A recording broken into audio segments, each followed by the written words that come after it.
tetap sehat, Mas. Baik, sudah hadir, pemateri pertama kita, pemateri kedua juga sudah hadir dari tadi. Pemateri pertama Mas Halili Hasan di sesi diskusi pertama. Mas Halili Hasan sebenarnya namanya katanya Mas Halili Hasan nama ayahnya katanya. Tapi biar ini Mas Halili Hasan lahir di Sumeneb, Madura, 14 Mei, tahunnya tidak disebutkan. Tahun Karena kalau dari wajahnya kehilafan ya. Ya, Mas Halili sekarang aktif di Setara Institute for Democracy and Peace. Nomor kontaknya nanti saya izin dulu ke Mas Halili untuk saya sebar kalau tidak boleh. Riwayat pendidikan, ya. Riwayat pendidikan, riwayat pekerjaan, beliau penggiat HAM di Lembaga Perhimpunan Bantuan Hukum dan HAM Indonesia PBHI wilayah Yogyakarta. Jabatannya sebagai volunteer, Kepala Divisi Program dan Deputi Direktur sampai berakhir tahun 2012. Lalu beliau juga menjadi dosen di Universitas Negeri Yogyakarta sebagai asisten ahli 2006 sampai 2015 dan lektor 2017 sampai sekarang. Peneliti di Setara Institute for Democracy and Peace, jabatannya Associate Researcher dan Direktur Riset tahun 2017 sampai sekarang. Jadi nanti teman-teman kalau mau minta data di Indonesia terkait dengan toleransi, terkait dengan perkembangan keberagamaan di Indonesia, bisa Mas Halili mengantongi data-data itu. Jadi nggak usah khawatir ya. Lalu pengalaman penelitian beliau cukup tidak hanya banyak tapi cukup banyak ya. Cukup banyak mulai dari tahun 2008 sampai 2020 kemarin. Wow. Ini kalau saya baca semuanya terlalu banyak ya Mas ya. Saya baca dua terakhir. Cukup.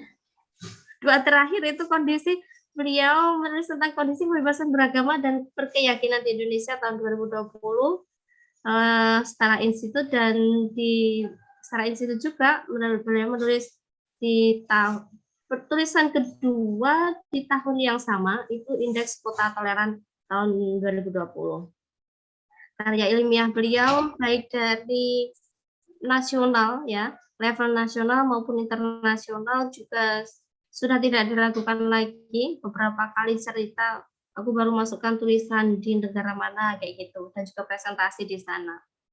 Penghargaan yang pernah diraih ya, termasuk tahun 2019 saya baca yang terakhir agak-agak akhir, Adikarya Pustaka dalam rangka Disputaris UNY ke-55 yang memberikan rektor UNY dan tahun 2020 Best Presentation Award dalam The Fifth Asia Future Conference di Manila, Filipina. Wow.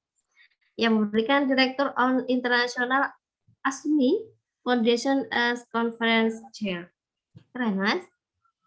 Ini sudah pandemi berarti ya, Mas ya? Pandemi tetap Sudah. Oke. Di Indonesia belum. Nah, itu bulan Januari. Oh, gitu. Oke. Di luar sudah. Forum ilmiah dan akademik lain. Ini mulai nomor 1 sampai nomor 62.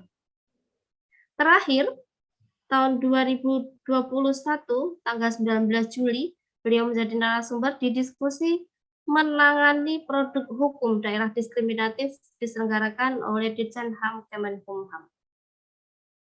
Oke. Kayaknya dilihat dari CV-nya pas sekali kalau Mas Halili berbicara tentang sketsa kehidupan beragama di Indonesia. Kemarin sudah kita mulai Mas short course ini yang mengisi Mas Budi. Beliau menyampaikan tentang apa dan mengapa moderasi beragama di Indonesia. Dan beliau cukup memberikan wawasan dan pengetahuan cukup luas tentang urgensi moderasi beragama di Indonesia dan gambaran-gambaran mengapa muncul moderasi beragama seperti itu dan kasus-kasus di luar maupun di dalam.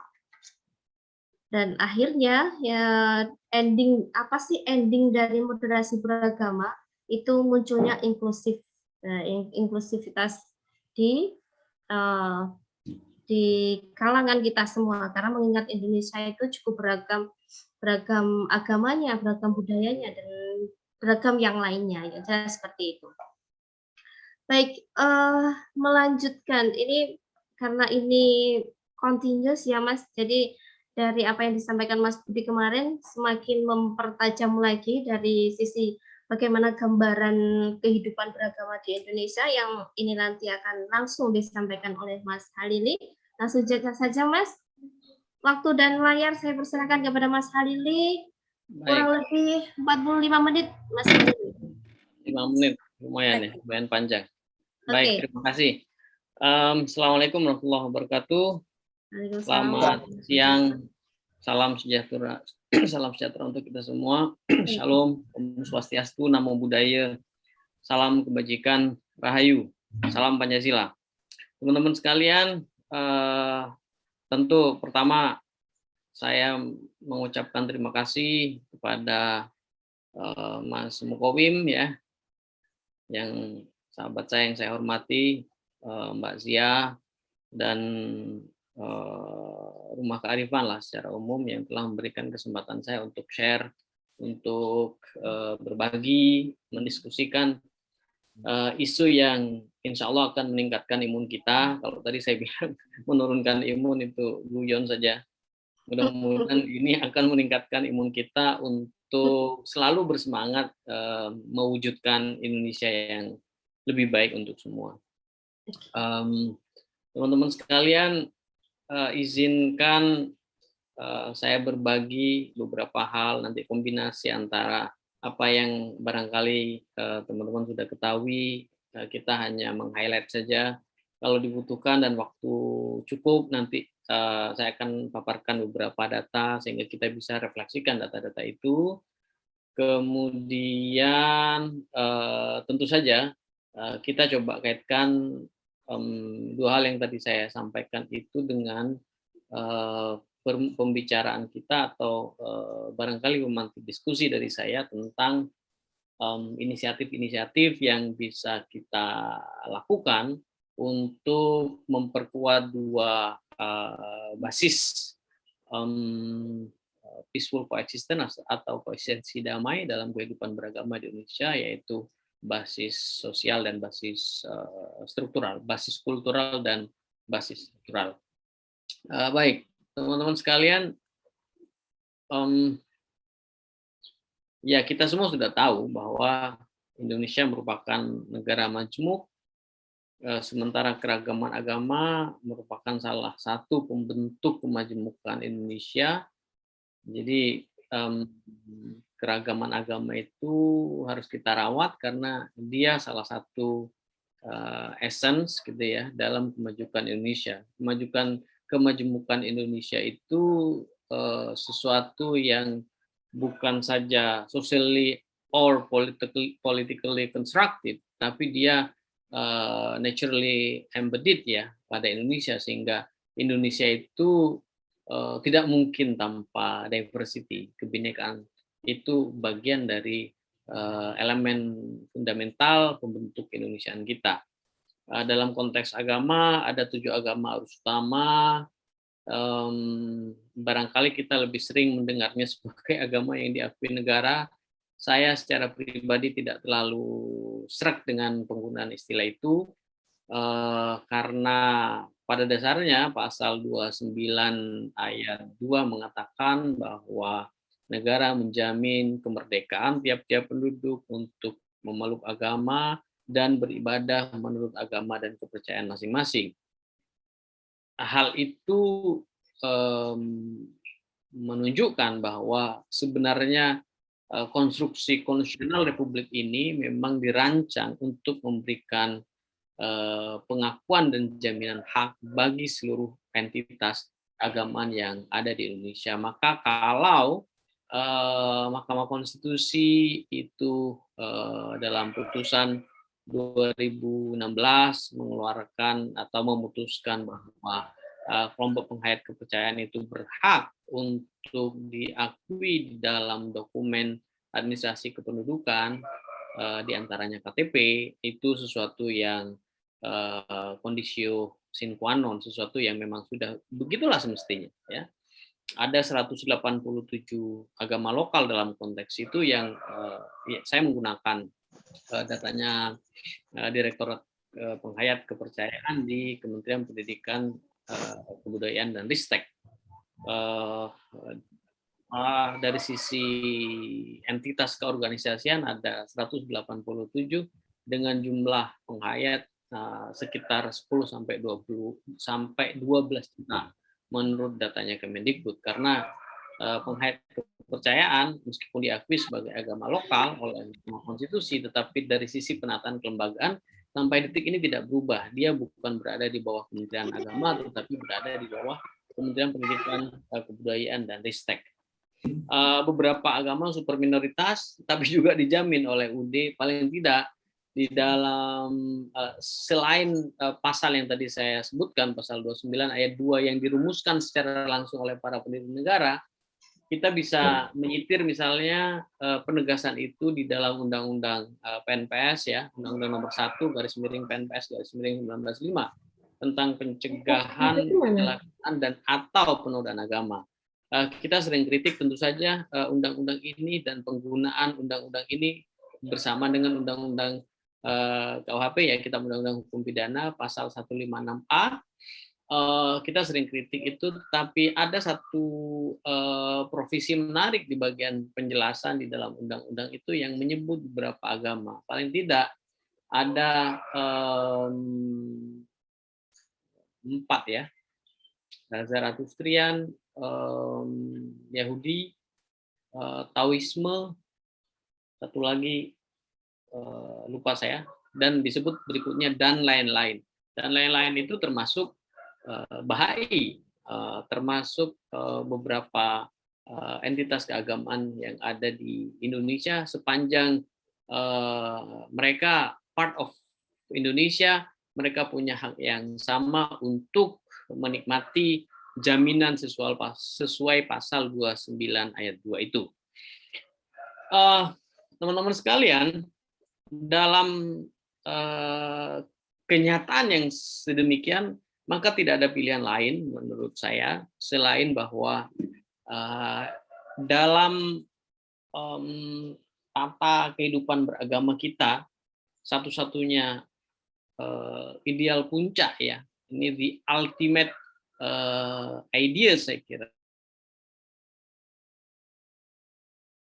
tentang apa yang sering kita sebut sebagai peaceful coexistence atau koeksistensi damai.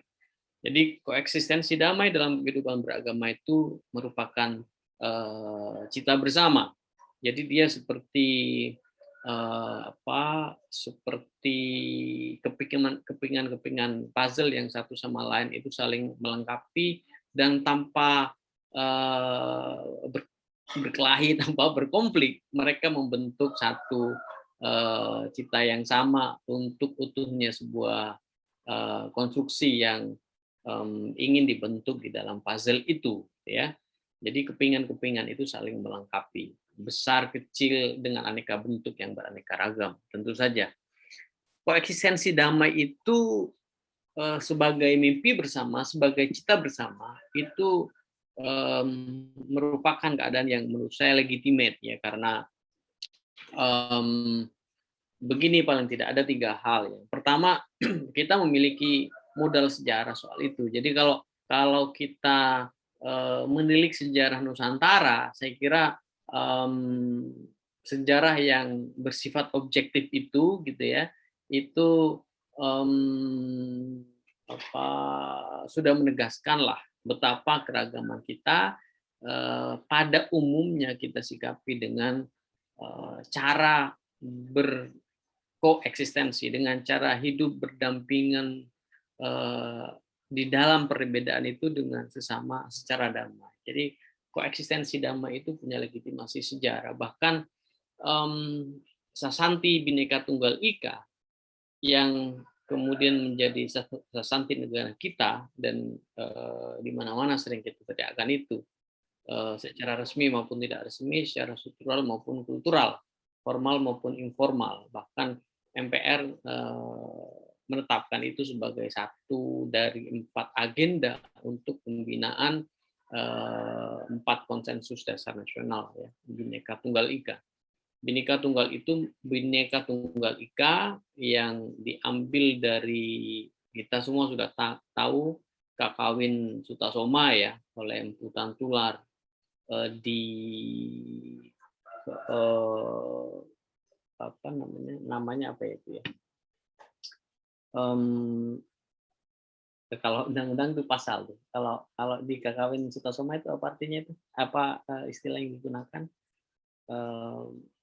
Intinya di apa namanya, dalam tanda petik sabda ke-139 ya, di bait 5 ada 4 sebenarnya apa namanya, nilai-nilai inti mengenai kebinekaan itu. Kemudian yang kita ambil di baris terakhir yang berbunyi Bhinneka Tunggal Ika Manhana apa, Tan Mangrua gitu kan, artinya bahwa sebenarnya itu kan menggambarkan realitas di masa itu, di mana ada 3 ya agama yang saling berinteraksi, meskipun disebut yang paling pokok sebenarnya 2, satu Buddha, satu lagi Siwa. Siwa yang kini kita kenal sebagai Hindu itu. Jadi Hindu dan Buddha itu sudah ada sejak zaman dahulu. Bahkan kalau kita cek Reclef ya di halaman 19 di buku The History of Modern Indonesia, itu dia sebut bahwa apa namanya, pelayan-pelayan kerajaan itu sebagian di antara mereka beragama Islam. Jadi ada, kalau kita lihat konstruksi besarnya sejak Majapahit pun paling tidak kita melihat ada 5 atau 4 lah minimal elemen kebinekaan di situ dalam konteks kehidupan beragama Hindu, Buddha, Islam. Jangan lupa China ya, yang apa, dari Kanton terutama ya, yang dia sebagian ikut dengan apa, sebagian diantaranya Muslim gitu ya, sebagian diantaranya menganut agama lokal ya, 5 minimal. Yang terakhir adalah agama lokal yang di dalam ilmu sosial secara peyoratif kemudian disebut animisme dinamisme. Itu tidak selalu tepat ya, bahkan ada kecenderungan ya peyorasi seperti tadi saya bilang. Artinya sebenarnya kita memiliki modal sejarah yang luar biasa gitu untuk semakin meneguhkan koeksistensi damai itu sebagai cita bersama dalam kehidupan beragama kita. Yang kedua, konstitusi menjamin. Tadi saya sudah katakan pasal 29 ayat 2, pasal 28, kemudian pasal 28E, kemudian Undang-Undang 3999, Undang-Undang 12 2005 tentang pengesahan Kovenan Internasional tentang hak sipil dan politik, dan seterusnya dan seterusnya. Begitu banyak jaminan itu, sehingga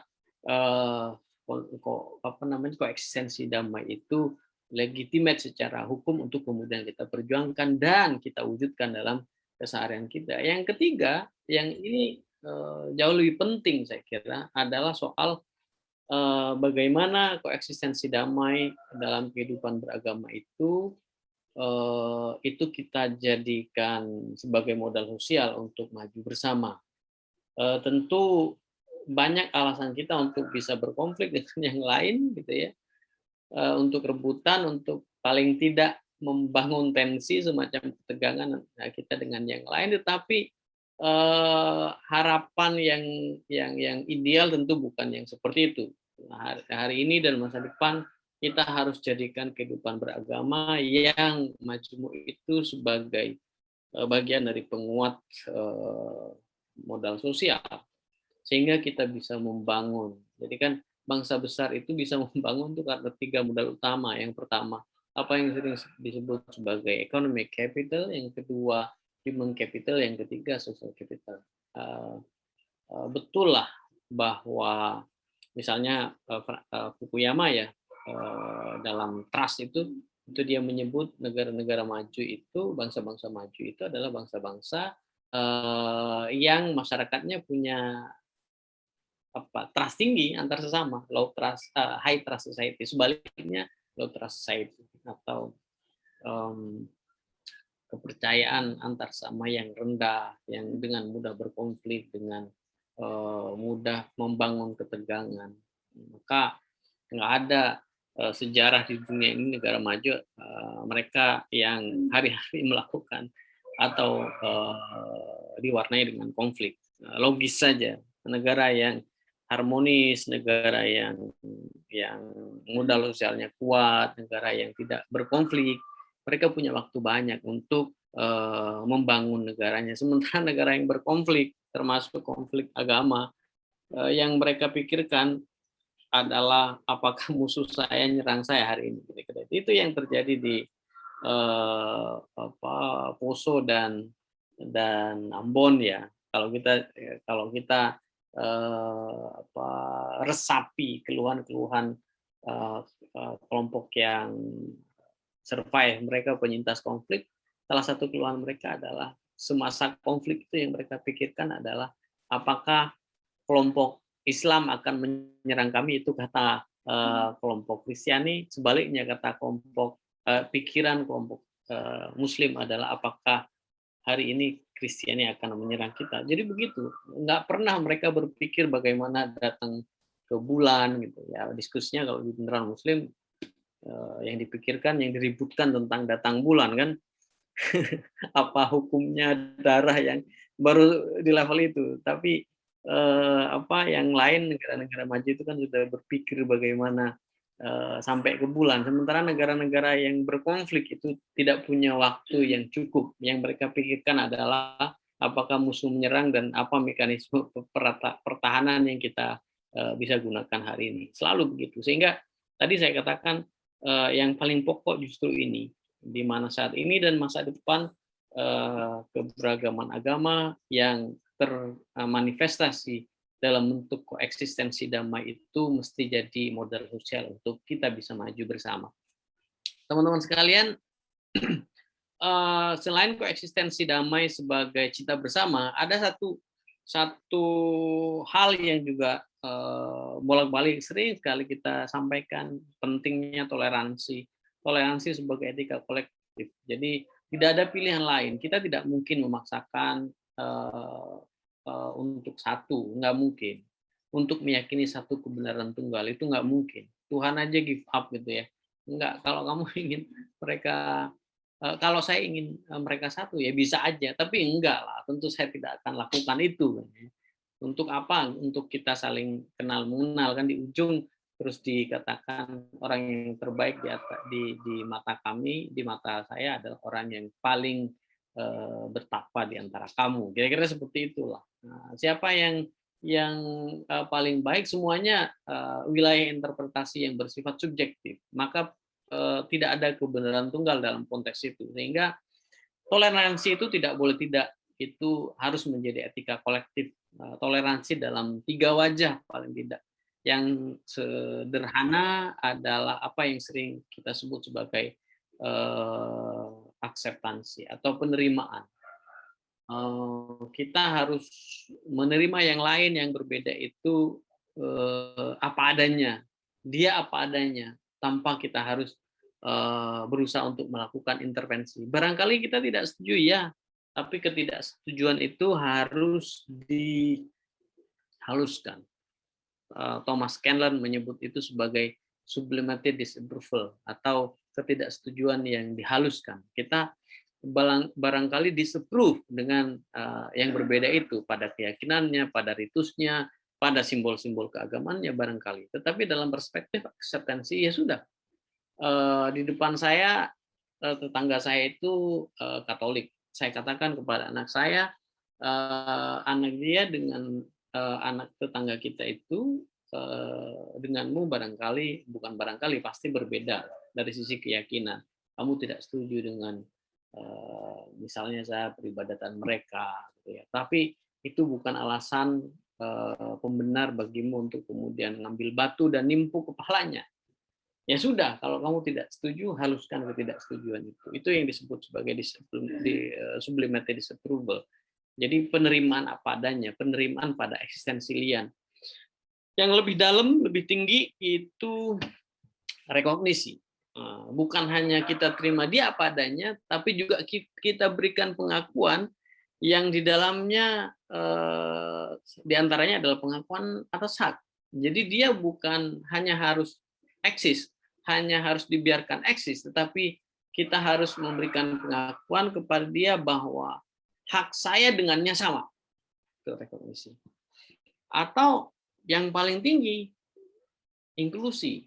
Maka kalau tadi melalui Mbak Zia ya, saya dengar Mas Budi kemarin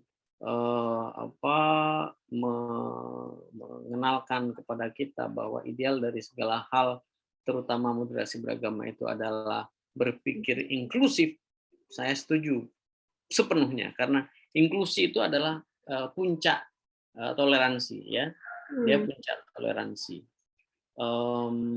Inklusi itu sederhananya kan kita bisa maknai itu secara kultural, kita bisa maknai itu secara struktural. Kalau kita maknai secara kultural, inklusi itu cara pandang masyarakat, sikap masyarakat untuk memperlakukan yang berbeda itu sebagai bagian dari kesempurnaan diri.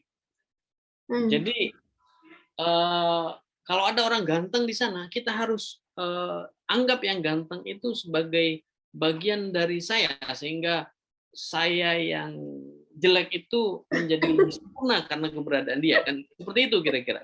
Jadi jelek dan ganteng, ya meskipun ganteng cantik itu relatif, tapi jelek itu mutlak ya. Tapi jelek itu mutlak. Cantik ganteng itu relatif, jelek itu mutlak. Poin saya adalah yang level berbeda pada entitas perorangan itu sebenarnya ruang bagi masing-masing untuk saling menyempurnakan diri. Kalau ada forum 3 pembicaranya laki semua gitu, itu belum inklusif itu secara kultur. Culturally itu belum inklusif karena dia tidak punya sense untuk memberikan ruang bagi perempuan untuk menikmati opportunity yang sama, akses yang sama untuk berbicara di depan publik. Jadi secara kultural begitu gampangnya. Mungkin tidak totally demikian, tetapi saya memberikan gambaran simplistik ya bahwa ya kira-kira inklusif itu secara kultural begitu. Saya menganggap yang lain itu bagian dari kesempurnaan saya. Kalau tidak ada dia, ya apalah saya. Kira-kira itu. Kalau saya hidup sendirian di kampung ini, saya mau memberi saja tidak bisa gitu. Maka keberadaan yang lain seberapapun menjengkelkannya dia, he or she is part of my perfection, kira-kira itu. Jadi kesempurnaan saya itu karena ada. Itu secara kultural. Secara struktural tentu dalam bentuk kebijakan-kebijakan, ya kebijakan itu jangan membayangkan kebijakan hanya untuk 1-2 orang, ya kebijakan untuk semua. Tugas negara kata Harold Jelaski itu kan 3 tuh, maksa, memonopoli dan meliputi semua. Ya, meliputi semua yang ingin saya highlight, all embracing, all encompassing. Jadi tugas negara adalah menginklusi semuanya. Menginklusi semuanya dalam wajah kebijakan-kebijakan yang bersifat struktural itu adalah puncak dari toleransi sebagai etika kolektif. Next. Mari kita cek persoalan kebebasan beragama. Ada banyak data yang nanti saya bisa share lah kalau teman-teman peserta butuh sebagai bahan diskusi. Waktu kita hanya 45 menit, saya masih ada beberapa slide tersisa. Tapi kalau data itu mau kita tengok ya nanti kita tengok lah setelah slide bagian ini selesai. Tergantung waktu. Tapi kalau waktunya sudah 45 menit, saya nanti bisa share ke teman-teman dalam bentuk PPT atau PDF nanti biar Mbak Sia dan panitia yang lain share ke seluruh peserta. Jadi Setara lembaga saya itu kan bekerja di isu ini berkhidmat. Saya pakai bahasa NU nih. Berkhidmat untuk isu kebebasan beragama berkeyakinan itu sejak tahun 2007.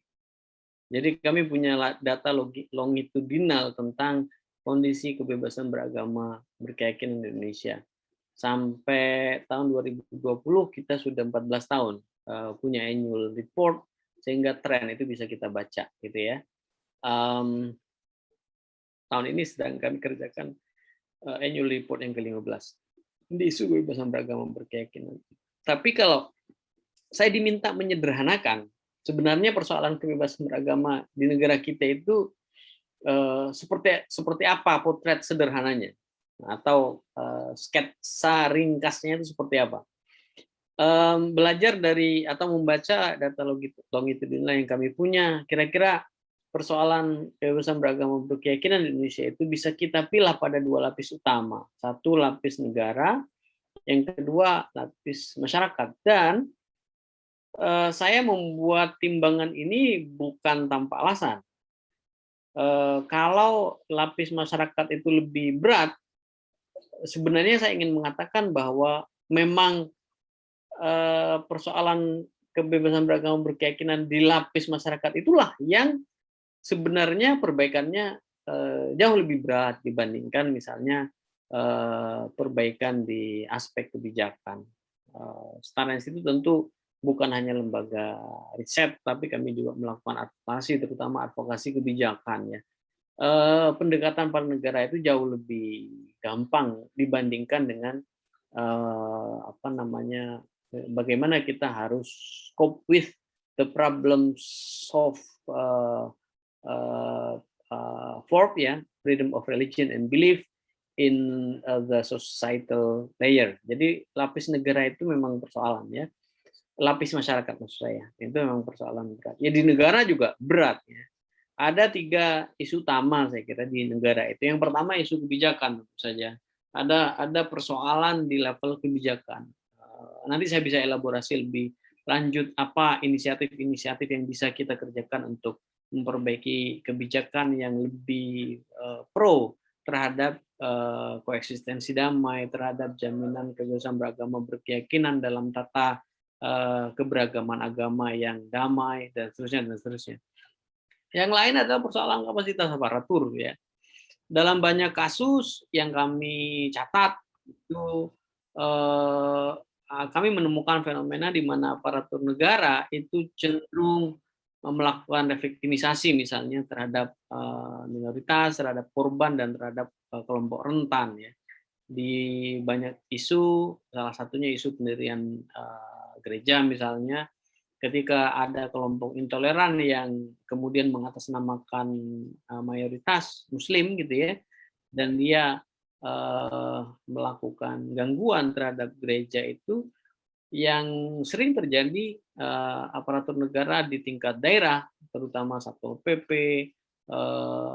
Kesbangpol, itu cenderung berpihak pada narasi-narasi yang dibangun oleh kelompok intoleran itu dan mereviktimisasi kelompok Kristiani yang sedang mendirikan gereja yang diganggu dan dipersulit itu, dan itu terjadi di banyak kasus saya kira.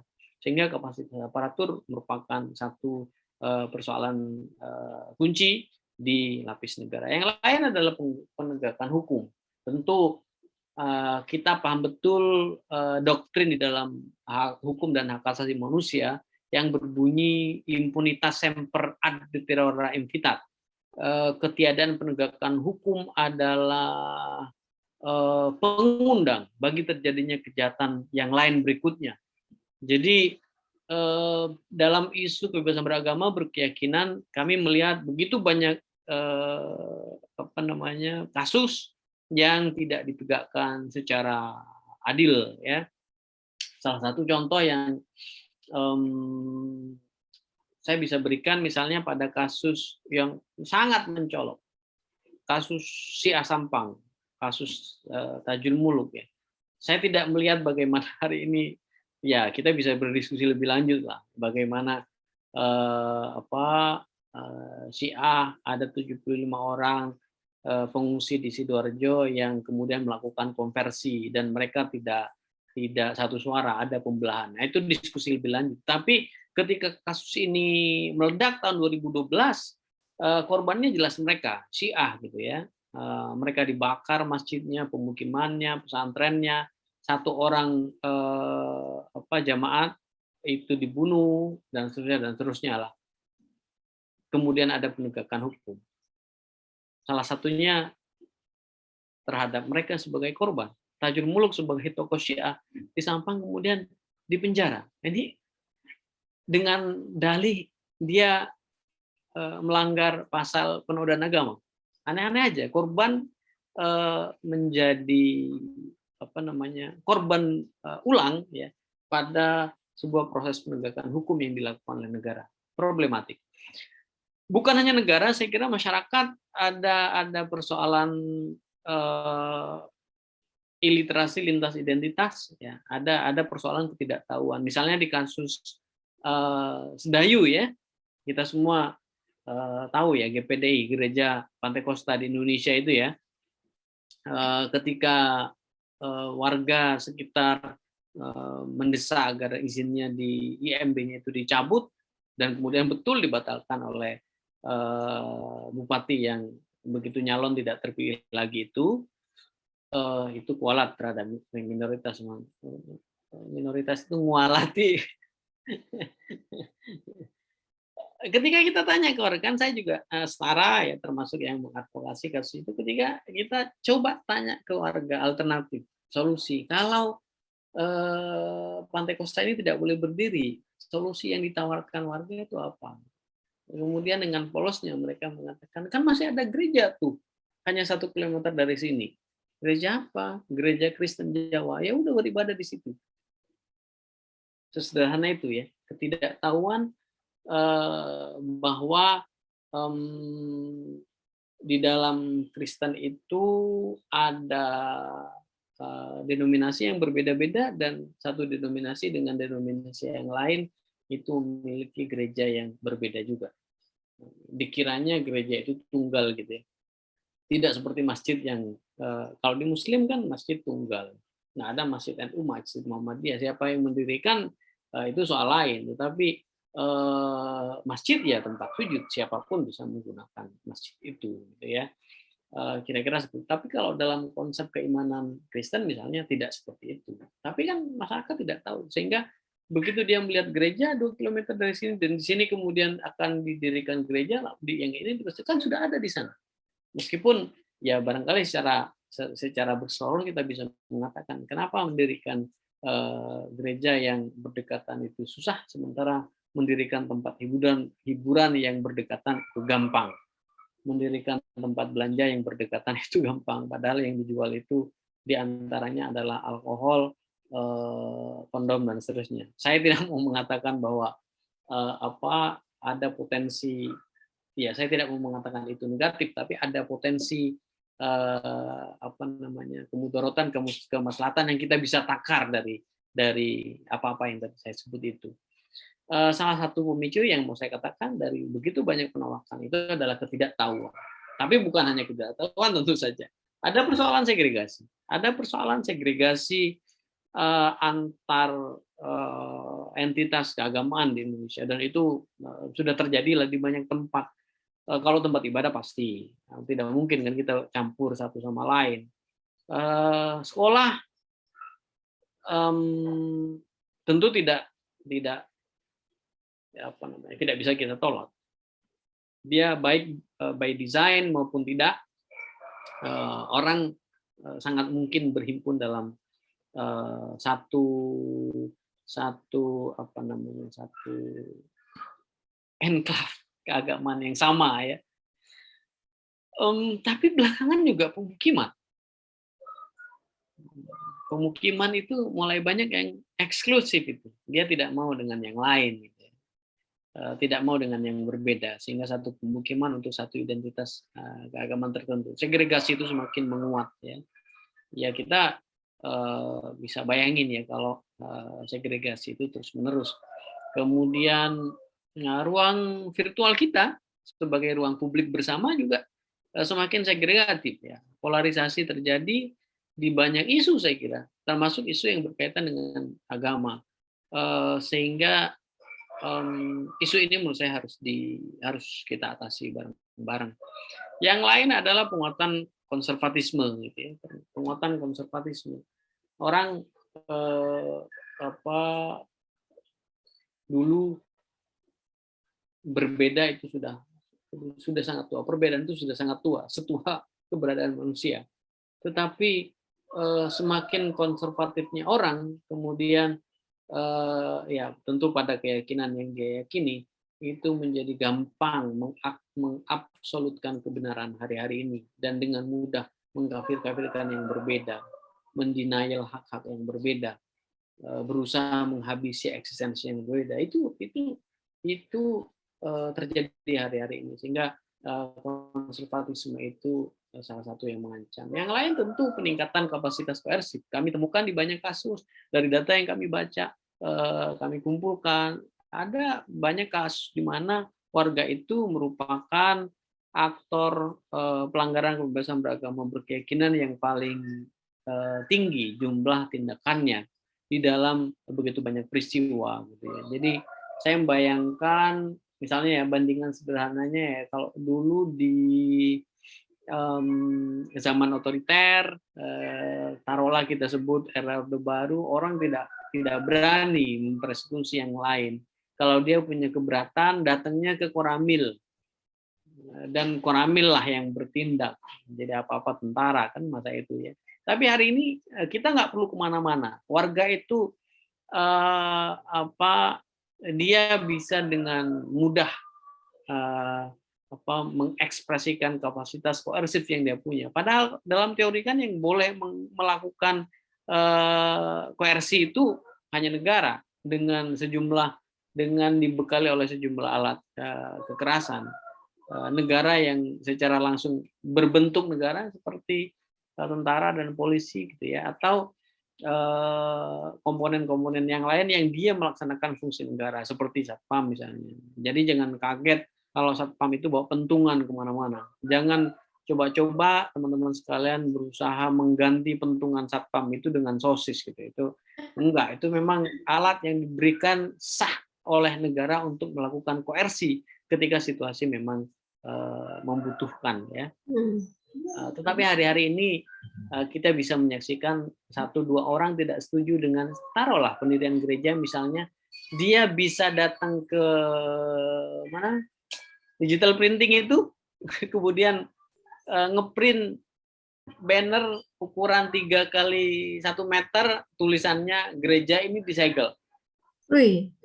Kemudian dia pasang sendiri di situ, kemudian dia ajak kelompoknya untuk mendemo, dan ya itulah yang terjadi. Jadi ada peningkatan kapasitas koersif yang kami temukan.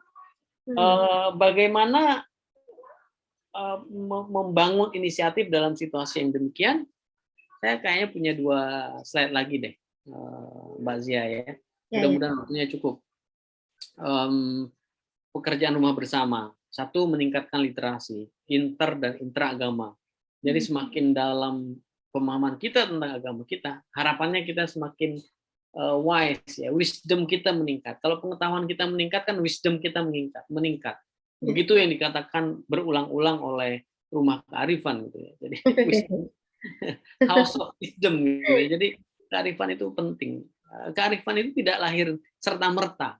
Dia butuh basis. Salah satu basisnya adalah penguatan literasi dengan semakin dalam. Jadi jangan mengaku arif kalau yang muslim ya, bacanya hanya 1 kitab. Dari A sampai Z udah 1 kitab aja.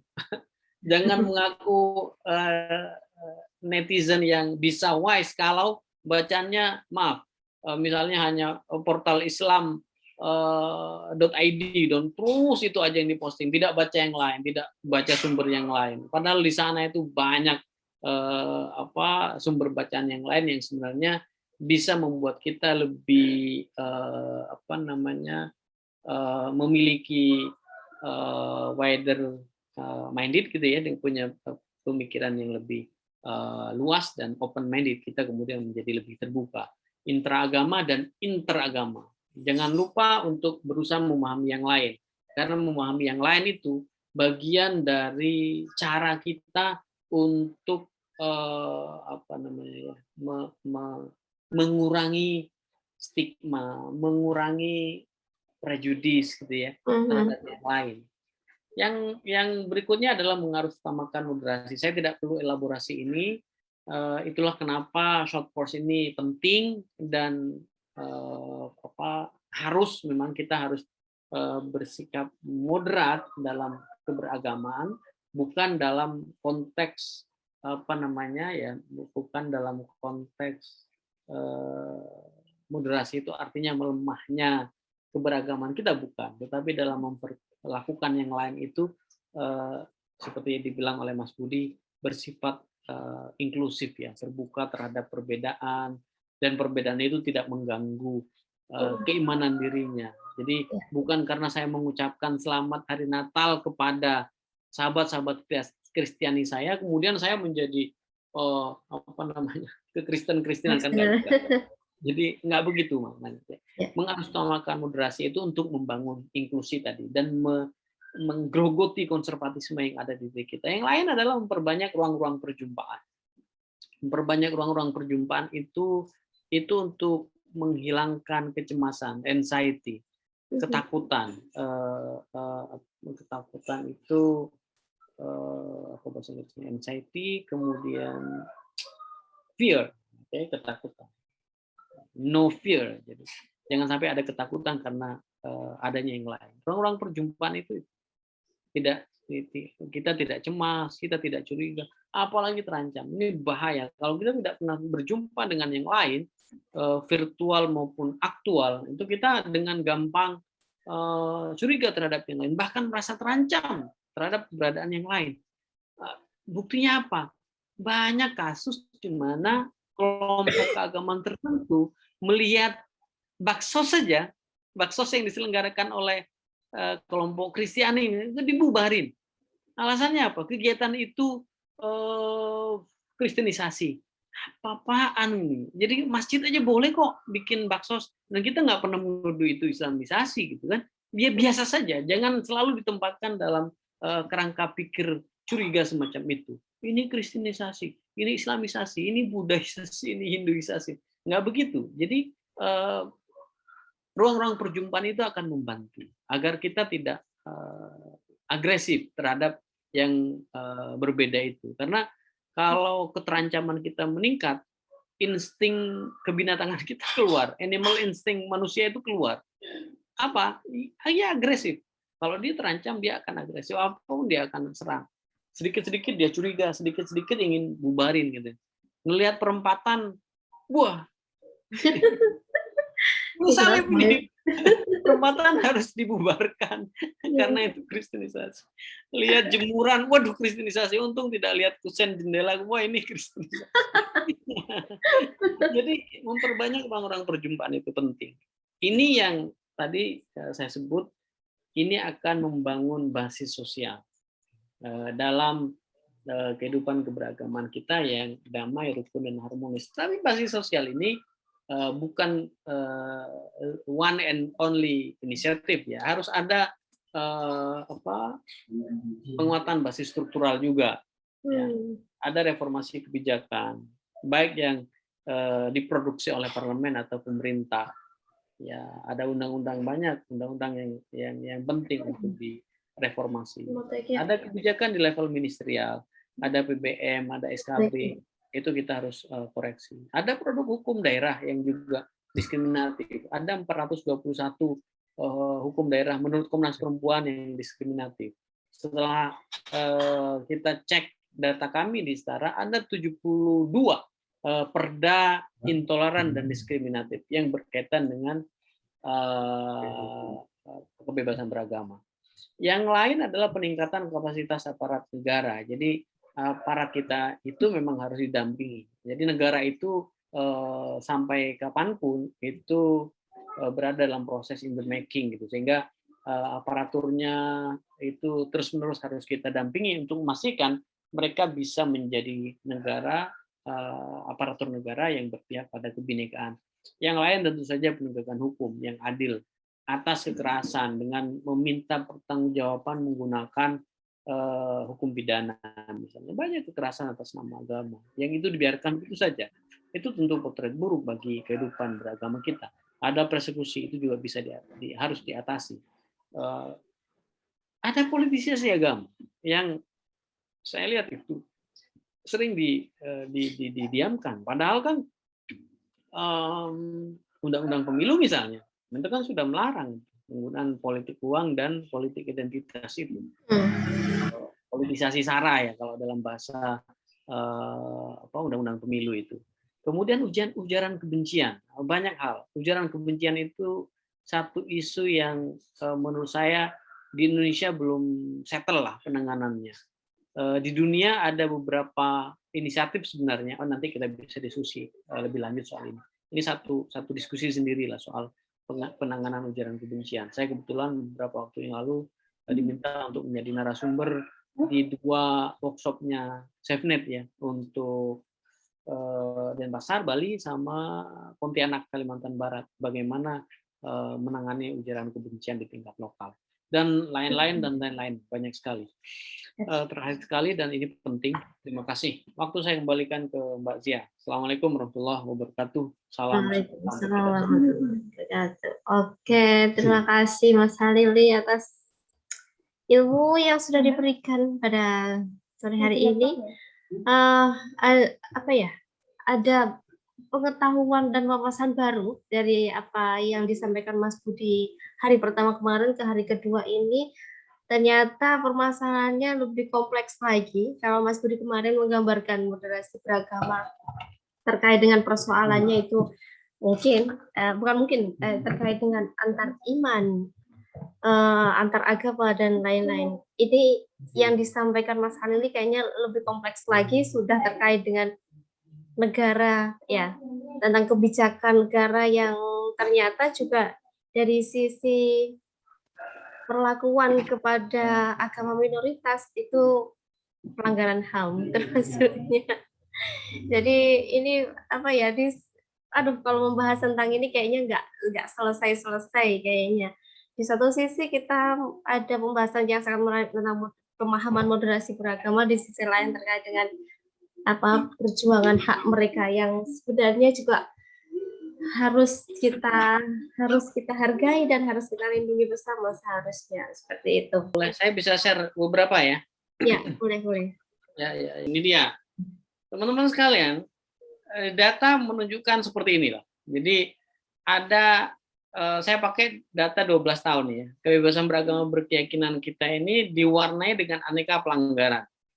Dari tahun 2007 sampai 2020 terakhir kita punya. Kalau ini 12 tahun. Kalau teman-teman pengen update, masuk aja ke webnya Setara. Di tahun 2019 dan 2020 itu ada datanya. Tetapi trennya kira-kira beginilah secara umum. Kami mencatat peristiwa kebebasan beragama berkeyakinan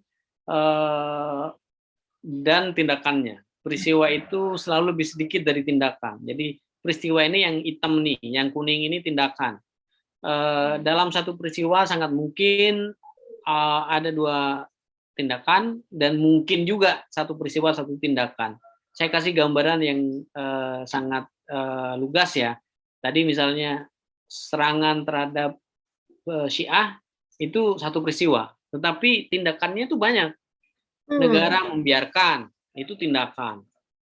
Kelompok intoleran itu membakar masjid, itu tindakan.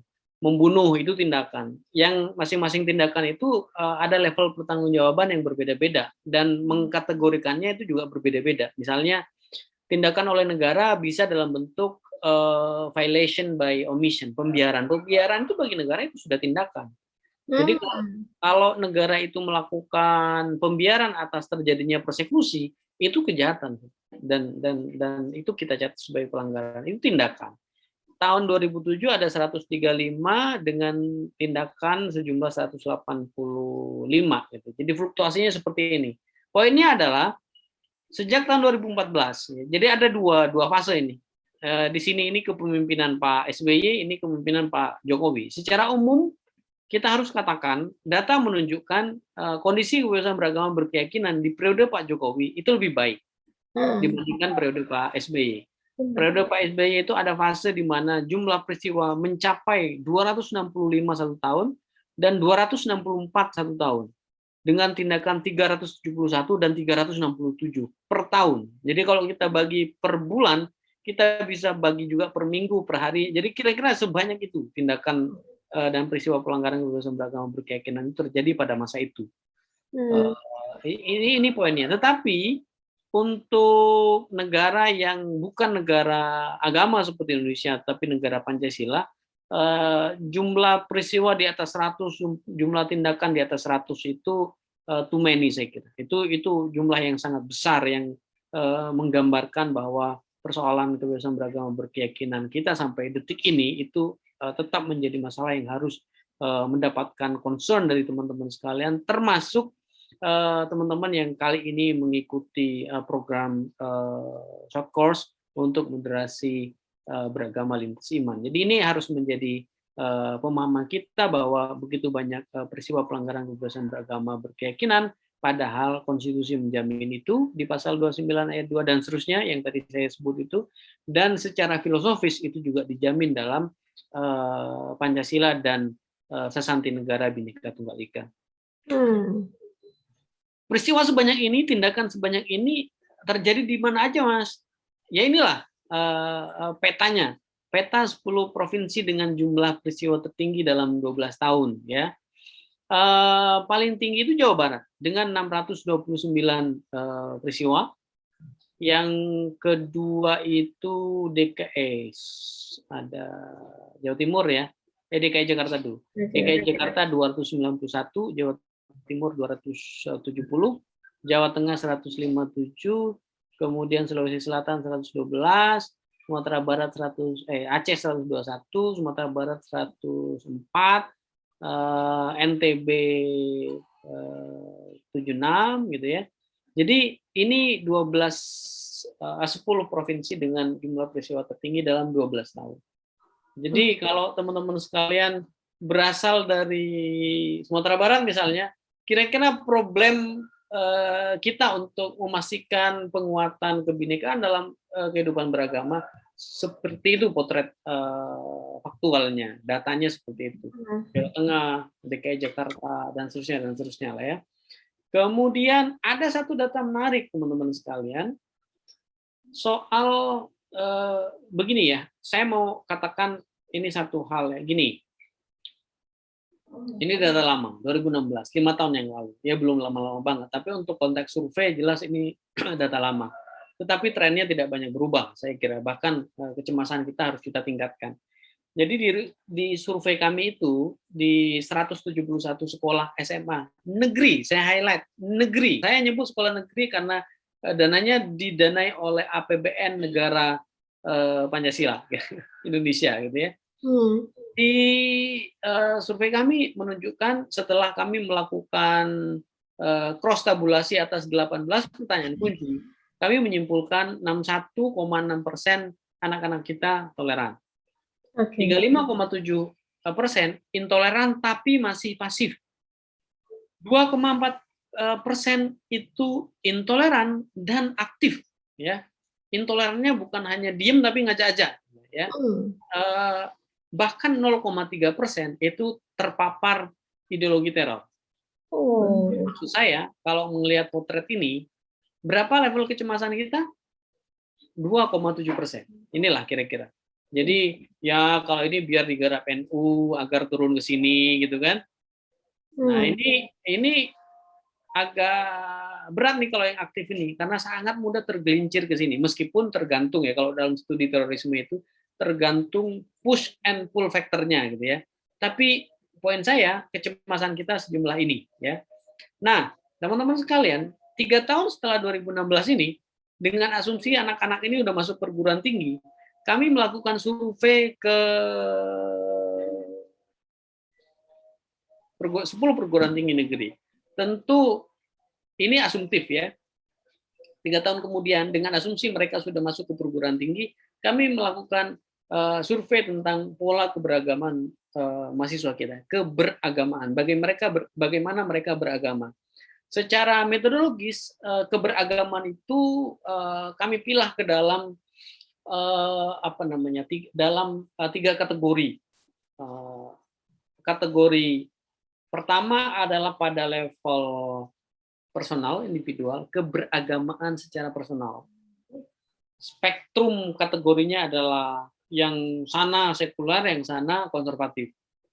Kemudian kategori yang kedua, kategori eksklusif, inklusif, itu pada kategori sosial. Jadi spektrumnya itu di sana itu eksklusif, di sana itu inklusif. Secara sosial kemasyarakatan. Jadi yang pertama individual, personal, itu ada konservatif, ada sekuler. Jadi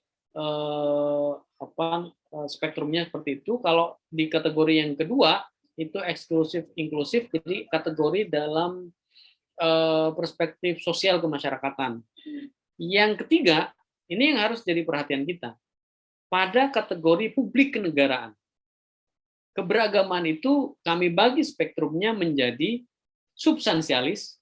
Jadi beragama dalam ranah publik dan kenegaraan itu tidak penting memformalkan apa keyakinan, apalagi dalam bentuk perda-perda, dalam bentuk syarat untuk penerimaan beasiswa daerah misalnya. Itu substansialis lah mereka itu yang sebelah sana. Tapi yang sebelah sana itu ada yang formalis gitu ya.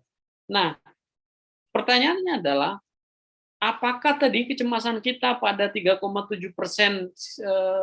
data siswa di tahun 2016 yang intoleran aktif dan terpapar ideologi teror itu stagnan kecemasan kita, turun atau meningkat? Kalau melihat data, ternyata ini di sini ini kan sangat substansialis nih. Yang ini sangat formalis.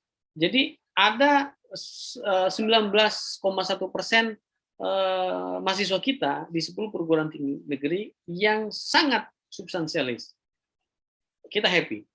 15,3% substansialis. 33,5% netral, tengah-tengah, moderat ya.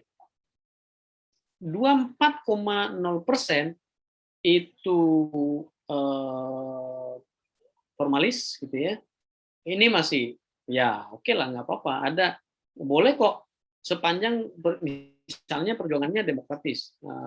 Taruhlah misalnya partai-partai yang berbasis Islam misalnya, itu jelas yang mereka perjuangkan adalah formalisme. Itulah kenapa perda-perda didorong untuk seperti keyakinan keagamaan kelompok-kelompok politik semacam itu sesuatu yang sah-sah saja sepanjang kontestasinya itu di ranah demokrasi. Tetapi kita patut cemas terhadap orang yang sangat formalis ini.